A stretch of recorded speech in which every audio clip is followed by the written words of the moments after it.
जय जोहार, नमस्कार। दैनिक छत्तीसगढ़ चैनल देखना शुरू कर चुके हैं आप और आज 7 अगस्त दिन शुक्रवार छत्तीसगढ़ की सारी बड़ी खबरों की शुरुआत इस चैनल को सब्सक्राइब करने के साथ, ताकि छत्तीसगढ़ की रोजाना बड़ी खबरें बिना किसी रुकावट के हम आप तक लगातार पहुंचा सके।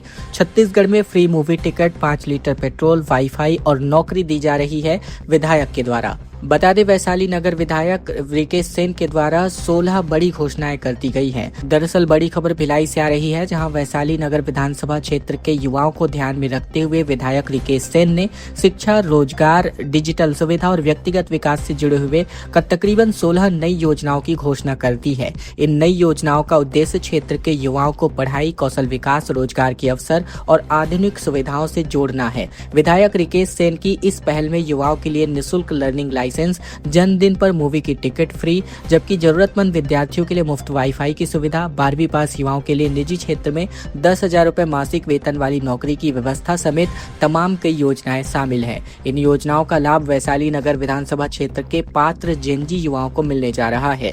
इन योजनाओं के लिए इच्छुक युवा 10 अगस्त को लोकांगन परिसर में जाकर जेनजी फॉर्म भर सकते हैं। इसके बाद पात्रता के आधार पर उन्हें योजनाओं का लाभ उपलब्ध कराया जाएगा। विधायक रिकेश सेन की ओर से इस योजना की शुरुआत की जा रही है। योजनाओं में शिक्षा को प्राथमिकता दी गई है, जबकि बीए, बीकॉम और बीएससी के विद्यार्थियों के लिए निःशुल्क कोचिंग की व्यवस्था की जाएगी। वहीं प्रतियोगी परीक्षाओं की तैयारी कर रहे युवाओं को भी मुफ्त प्रशिक्षण उपलब्ध कराने की योजना बनाई गई है।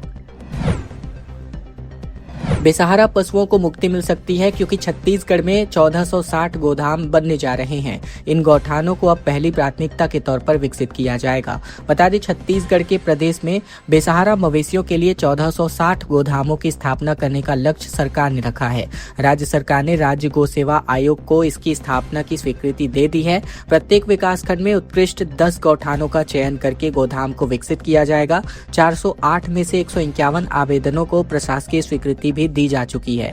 88 गोधामों का पंजीयन भी किया जा चुका है। वर्तमान में संचालित 42 गोधामों में 5109 निराश्रित मवेशियों को संरक्षण दिया जा रहा है। अधिकारियों का कहना है कि प्रथम चरण में ऐसे गौठानों का चयन किया जाएगा जो राष्ट्रीय राजमार्गों के समीप स्थित है और जहां से आवश्यक सभी अधोसंरचनाएं पूर्ण हैं। गोधामों का संचालन स्वयंसेवी संस्थाओं, पंजीकृत गौशालाओं, एनजीओ, एफपीओ और ट्रस्ट के माध्यम से किया जाएगा। 10 अगस्त को शिवमय होने जा रहा है पूरा का पूरा राजिम। विधायक रोहित साहू की अगुवाई में भव्य कांवड़ यात्रा निकलने जा रही है। छत्तीसगढ़ में सावन मास के पावन अवसर पर 10 अगस्त को राजिम विधानसभा क्षेत्र में भव्य कांवड़ यात्रा का आयोजन किया जाएगा। यात्रा की तैयारियों को अंतिम रूप देने के लिए विधायक रोहित साहू के सामाजिक पदाधिकारियों, जनप्रतिनिधियों और शिव भक्तों के साथ जमकर बैठक संपन्न हुई। व्यवस्थाओं की समीक्षा की गई और इस बैठक में यात्रा के मार्ग, समय और श्रद्धालुओं की सुविधाओं को लेकर के विस्तार से चर्चा की गई। वहीं कांवड़ यात्रा का शुभारंभ सुबह 9 बजे फिंगेश्वर स्थित फणिकेश्वर महादेव मंदिर में पूजा अर्चना के साथ होने जा रहा है। इसके बाद श्रद्धालु पदयात्रा करते हुए बोरसी और कोमा गांव पहुंचेंगे, जहां उनके लिए अल्पाहार और चाय नाश्ते की व्यवस्था की गई है। दोपहर में यात्रा राजिम नगर में प्रवेश करेगी। शिवाजी चौक, सुंदरलाल शर्मा चौक, महामाया चौक और राजिम लोचन मंदिर से होते हुए श्रद्धालु लक्ष्मण झूला मार्ग के जरिए कुलेश्वर नाथ महादेव मंदिर पहुंचने वाले हैं। नकटी गांव के प्रभावितों से मिले छत्तीसगढ़िया क्रांति सेना के प्रमुख, बोले 77 परिवारों को न्याय दिलाने के लिए अपनी कानूनी लड़ाई लड़ने वाले हैं। दरअसल छत्तीसगढ़िया क्रांति सेना के प्रमुख डॉक्टर अजय यादव जेल से रिहा होने के बाद सीधे रायपुर के जिले के नकटी यानी सम्मानपुर गांव पहुंचे, जहां उन्होंने प्रशासन की कार्यवाही से प्रभावित परिवारों से मुलाकात की, तो वहीं टूटे फूटे मकानों का निरीक्षण किया और ग्रामीणों के साथ बैठक भी की। इस दौरान उन्होंने कहा कि संगठन प्रभावित 77 परिवारों को न्याय दिलाने के लिए कानूनी लड़ाई लड़ने जा रहा है और साथ ही जरूरत पड़ने पर अदालत का दरवाजा भी खटखटाएंगे। डॉक्टर यादव ने कहा कि छत्तीसगढ़िया क्रांति सेना और जोहार छत्तीसगढ़ पार्टी शुरुआत से ही सम्मानपुर के ग्रामीणों के साथ खड़ी है। यादव ने कहा कि जब तक संगठन का नेतृत्व आंदोलन में सक्रिय था, तब तक मकानों पर कोई कार्यवाही नहीं हुई, लेकिन उनके और जोहार छत्तीसगढ़ पार्टी के अध्यक्ष अमित बघेल के जेल जाने के बाद प्रशासन ने 77 परिवारों के मकानों को अवैध रूप से बताकर तोड़फोड़ कर दिया। बैठक में संगठन ने दावा किया कि उसने पूरे मामले पर एक विस्तृत कानूनी प्रतिवेदन तैयार किया है, जिसमें राजस्व रिकॉर्ड, ग्राम सभा के प्रस्ताव, शासन के गाइडलाइंस और सुप्रीम कोर्ट के फैसलों का अध्ययन किया गया है। संगठन का कहना है कि यदि ग्राम सभा के अधिकारों की अनदेखी हुई है या कानूनी प्रक्रिया का पालन किए बिना कार्यवाही की गई है, तो इसकी न्यायिक समीक्षा होनी चाहिए। आने वाले 3 दिन छत्तीसगढ़ में झमाझम बारिश पानी गिरने जा रहा है। उत्तर छत्तीसगढ़ में भी भारी बारिश की चेतावनी है, जबकि एक्टिविटी में कमी आ सकती है 3 दिनों के बाद। छत्तीसगढ़ में आने वाले 3 दिनों तक बारिश का दौर जारी रहने की संभावना है। मौसम विभाग ने उत्तर छत्तीसगढ़ समेत कुछ इलाकों में भारी बारिश की चेतावनी जारी कर दी है। हालांकि 8 अगस्त के बाद से यानी तकरीबन 10 अगस्त तक बारिश की गतिविधियों और तीव्रता में कमी आने के आसार हैं। फिलहाल प्रदेश में मानसून सामान्य स्थिति में बना हुआ है। 1 जून से लेकर अब तक सामान्य से करीबन 7% की कम बारिश रिकॉर्ड की गई है, जिस विभाग से मौसम विभाग ने इसे सामान्य श्रेणी में रखा है। वहीं बात करें प्रदेश में सबसे अधिकतम तापमान की, तो यहाँ 33 डिग्री सेल्सियस रायपुर में दर्ज किया गया, जबकि सबसे कम न्यूनतम तापमान 21 डिग्री सेल्सियस पेंड्रा रोड में रिकॉर्ड हुआ। मौसम विभाग के मुताबिक आने वाले 3 दिनों तक प्रदेश के अधिकांश हिस्सों में हल्की से लेकर मध्यम स्तर की बारिश होती रहेगी। उत्तर छत्तीसगढ़ के कुछ इलाकों में कहीं कहीं पर भारी बारिश, गरज चमक और बिजली गिरने की संभावना है, जबकि 8 अगस्त के बाद बारिश की तीव्रता और इसका दायरा धीरे धीरे कम होने लगेगा। गृह मंत्री शर्मा ने कहा कि कानून तोड़ने वालों को बख्शा नहीं जाएगा, क्योंकि इनका कलेजा कांपेगा। छत्तीसगढ़ धर्मांतरण कानून राजपत्र में प्रकाशित हो गया है। धर्म परिवर्तन कराने पर उम्र कैद की सजा और मददगारों को भी जेल होने जा रही है। छत्तीसगढ़ में धर्मांतरण रोकने के लिए बनाया गया छत्तीसगढ़ धर्म स्वातंत्र विधेयक, जो कि अधिनियम के तौर पर 2026 कानूनी राजपत्र में प्रकाशित होने के साथ साथ अब यह कानून पूरे छत्तीसगढ़ में लागू हो चुका है। राज्य सरकार ने इस कानून को लागू करने के लिए विस्तृत नियमावली जारी कर दी है, जिससे अब अवैध धन परिवर्तन के मामलों में कार्यवाही की प्रक्रिया पूरी तरीके से स्पष्ट हो गई है। डिप्टी सीएम विजय शर्मा ने कहा कि 4 अगस्त को अधिनियम के नियमों की अधिसूचना राजपत्र में प्रकाशित हो चुकी है।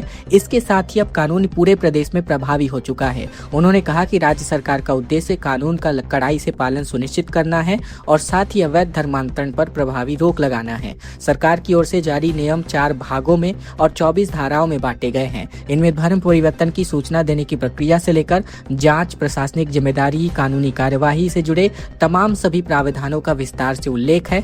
नए नियम के मुताबिक लागू होने के बाद से अब संबंधित मामलों में निर्धारित प्रक्रिया के अंतर्गत ही कार्यवाही की जाएगी। बड़ी निर्मम घटना आ रही है कांकेर से, जहां भालुओं का एक खूनी तांडव देखने को मिला। 2 बच्चों को बचाने भालू से भिड़ गए भाई बहन और दोनों की मौत हो गई। 5 घंटे तक शवों को ये भालू चीरता रहा। छत्तीसगढ़ के जिला मुख्यालय कांकेर से सटे ग्राम लारगांव मरकाटोला में बुधवार सुबह 11 बजे एक मादा भालू ने दिन दहाड़े एक ऐसा तांडव मचाया कि पूरा इलाका दहल उठा। भालू के हमले में सगे भाई और बहन की दर्दनाक मौत हो गई। उन्हें बचाने पहुंची एक अन्य बहन गंभीर रूप से घायल हो गई। इस घटना के बाद भालू घंटों तक शवों के पास ही डटा रहा।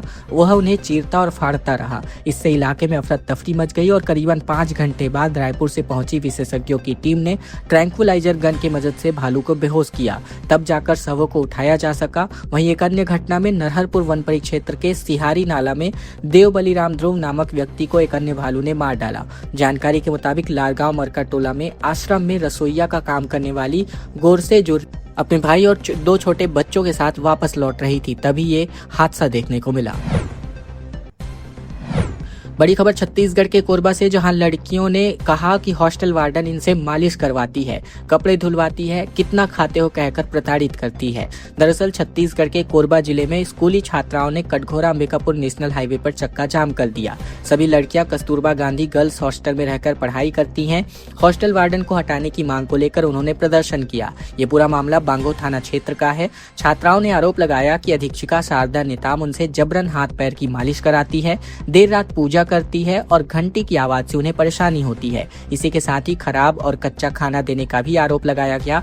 इन आरोपों की जांच के बाद शिक्षा अधिकारी ने कार्यवाही करते हुए वार्डन को पद से हटा दिया। वहीं दूसरा मामला गोरेला पिंडरा मरवाही जिले का है, जहां सेमर दर्दी कन्या छात्रावास में पढ़ने वाली बच्चियों ने वार्डन पर आरोप लगाया कि इतना ज्यादा खाना क्यों खाती हो कहकर प्रताड़ित किया करते हैं। साथ ही पेरेंट्स को भी फोन पर अपनी बेटी को यहां से ले जाइए कहकर डराती है। दोनों ही मामलों में अधीक्षिका को हटाने की मांग की गई। वहीं बता दें कि कोरबा के बांगो थाना क्षेत्र की पहली घटना है, जबकि दूसरी घटना छत्तीसगढ़ के जीपीएम से आ रही है।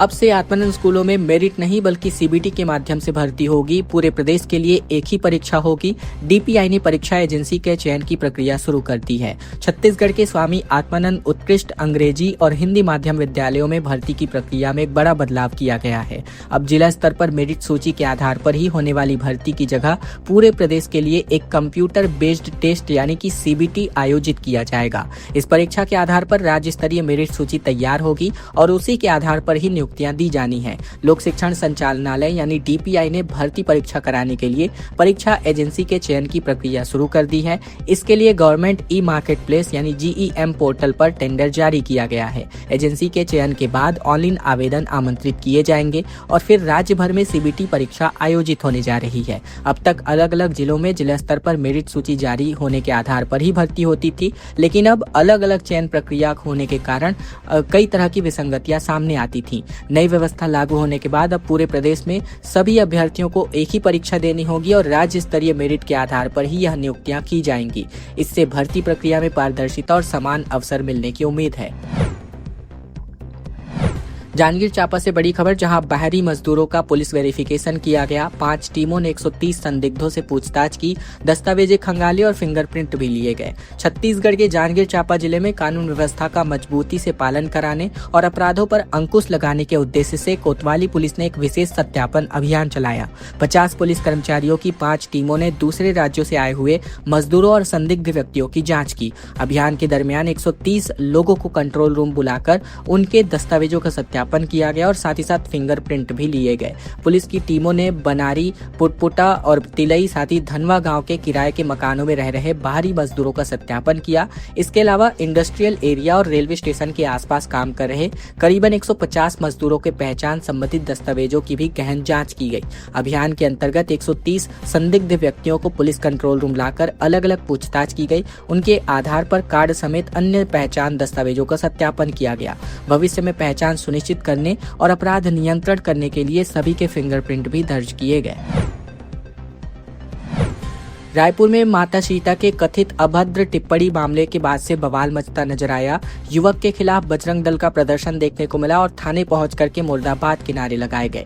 राजधानी रायपुर में सोशल मीडिया पर माता सीता और हिंदू साधु संतों के खिलाफ कथित अपमानजनक टिप्पणी के मामले सामने आने के बाद इसको लेकर बजरंग दल के कार्यकर्ताओं ने बुधवार शाम को थाने पहुंचकर अपना विरोध जताया। उन्होंने आरोपी युवक पर सख्त कार्यवाही की मांग उठाते हुए जमकर नारेबाजी की। पुलिस ने शिकायत मिलने के बाद मामले की जांच शुरू कर दी है। पुलिस के मुताबिक आरोपी का नाम वसीम बताया जा रहा है। इसी के साथ ही बजरंग दल के अधिकारियों का आरोप है कि इंस्टाग्राम आईडी वसीम अहमद 1 के नाम से माता सीता और हिंदू साधु संतों के बारे में कथित अपमानजनक आपत्तिजनक पोस्ट की गई। संगठन का कहना है कि यह अकाउंट रायपुर के राजा तालाब में इलाके में रहने वाले वसीम अहमद का है। हालांकि पुलिस ने अभी तक यह पुष्टि नहीं की है कि यह अकाउंट उसी व्यक्ति का ही है।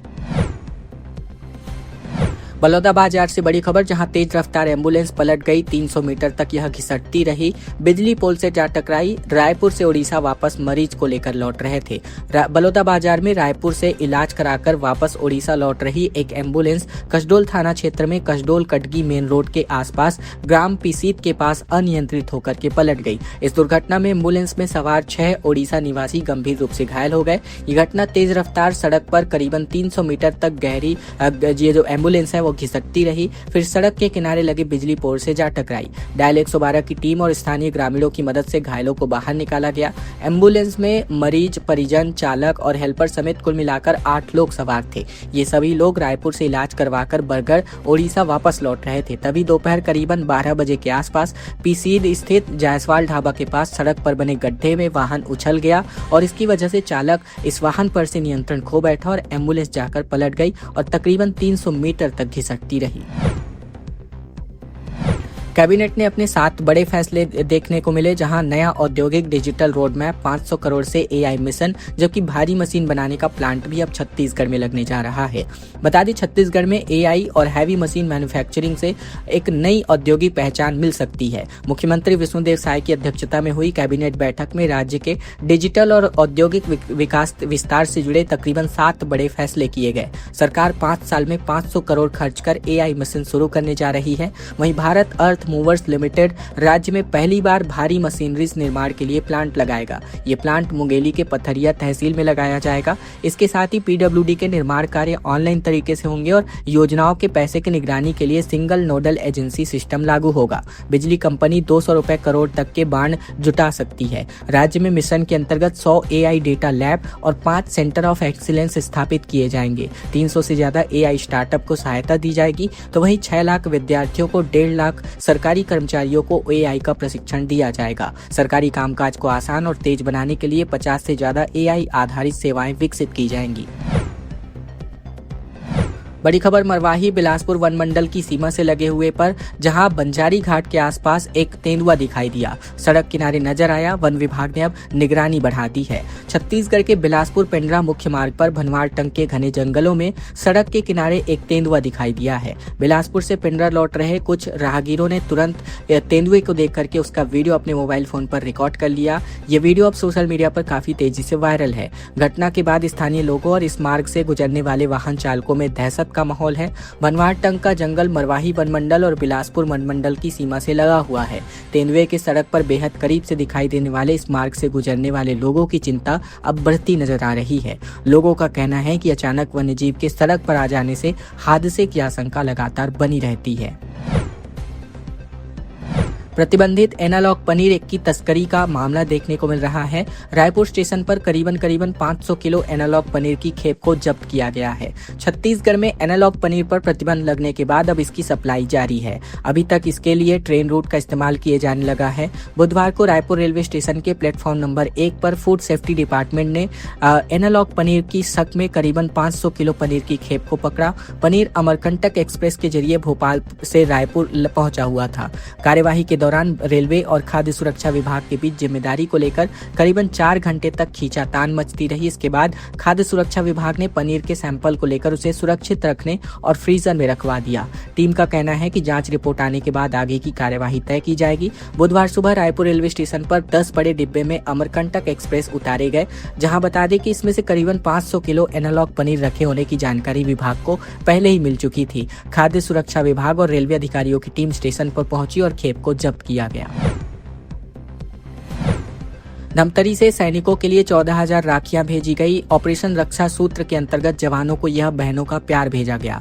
छत्तीसगढ़ के धमतरी में ऑपरेशन रक्षा सूत्र अभियान के अंतर्गत सीमा पर तैनात सैनिकों के लिए 14,000 से अधिक राखियां भेज दी गई। ये राखियां जनप्रतिनिधियों के माध्यम से प्रेषित की गई हैं। इन अभियान का उद्देश्य सैनिकों के प्रति मातृशक्ति और बहनों के आत्मीय भावनाओं को व्यक्त करना है। रक्षाबंधन पर्व से कुछ दिन पहले ही धमतरी के घड़ी चौक पर भी इस अभियान का आयोजन किया गया था, जहां जिले के समस्त अधिकारियों और कर्मचारियों ने मिलकर इस पहल को अंजाम दिया था। खबरों का सिलसिला बस यही तक का था। अगर आपको यह वीडियो अच्छी लगे, वीडियो को एक छोटा सा लाइक जरूर कीजिएगा। चैनल पर नए हैं तो चैनल को भी जरूर से सब्सक्राइब कर लीजिएगा, ताकि बिना किसी रुकावट छत्तीसगढ़ की तमाम सारी बड़ी खबरें रोजाना हम आप तक पहुंचा सके। इस वीडियो को लाइक और इस चैनल को सब्सक्राइब करने के साथ इस वीडियो को शेयर करना बिल्कुल मत भूलेगा।